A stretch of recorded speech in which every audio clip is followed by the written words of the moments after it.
I'll give you like the short arc of the Trump administration's immigration enforcement, approach.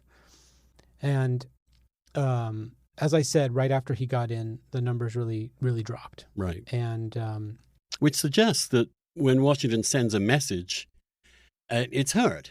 People do respond to messaging, particularly if there is a perception and then the messaging reinforces it.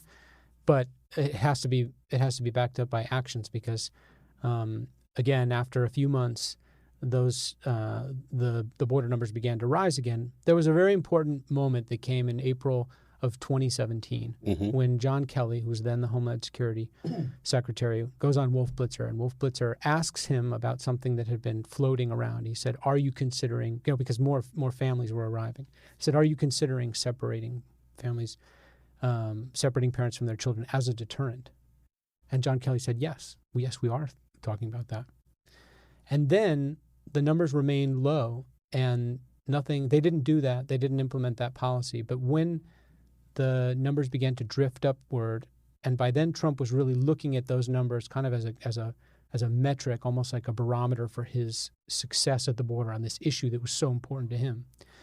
Those numbers were drifting up again, and that's when Miller, together with Sessions and a top advisor named Gene Hamilton, really began to hatch the zero tolerance policy and its family separation component. It was an idea that had been kicked around at DHS, but had been actually rejected by Alejandro Mayorkas, the current DHS secretary, and Jay Johnson, who was Obama's DHS secretary. Anyway, this idea, comes to fruition in the spring of 2018 when Sessions announces a zero tolerance policy whose result was going to be that they would separate parents from their children. And clearly its goal was to try to stop this wave of family migration. Precisely because the families would anticipate in advance that they would lose their kids, or their kids would be suffering, and that would deter them, right? It was really using some level of cruelty to deter people from making the journey. They would say it was to prosecute the adult. Right. But the end result was inflicting cruelty on the children. And not only, did they implement something that was so abominable to so many people, but they implemented it badly. Yeah. Which is the story of the entire administration. Right. I mean, even when they had a reasonable policy, they fucked it up so badly in the implementation. Did it work? But then what happened? Of course, it fell, right? Fact, I would say, and this is obviously a subject of debate, but I would say not only did it not work, it backfired terribly for them. Right. Because what happened was, they only had it in place for 6 weeks, and it produces this enormous outrage until members of the president's own family,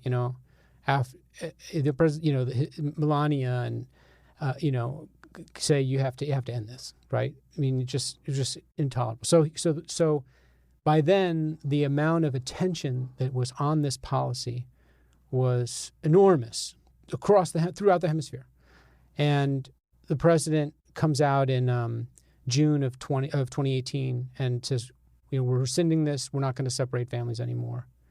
And that message just echoes throughout Central America. And what we saw in the months following that was this record wave of families, with kids. A parent coming with a child, and because of court rulings on that, that basically say you cannot detain minors in immigration jails for more than 3 days. Court rulings that prohibit the prolonged detention of children in adult immigration jails. What was that ruling called? So it's this thing called the Flores Settlement. Right, the Flores Settlement that goes all the way back to the 90s, and it governs the way that migrant children in U.S. government custody are treated.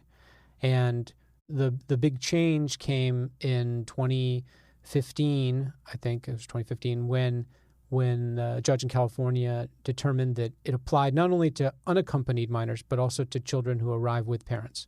And it meant that if you were an adult arriving with a parent, it meant that if you were an adult arriving with a child, you would be virtually assured that you'd be able to avoid detention and a quick deportation. So kind of encouraged people to come with their kids. and that was reinforced by a pricing scheme in Central America offered by smugglers, which was that it would be cheaper to go to the United States with a child than as a single adult. And why? Well, that's because if you are trying to go to the United States as a single adult, say to get to Houston, then there would be one price because they would have to sneak you over the border, past the Border Patrol, and deliver you to Houston. But if you're arriving with a child, if you're traveling with a child, you merely have to arrive at the border and surrender to the Border Patrol, and you'd be assured to be released. And so there was a built-in financial incentive for this.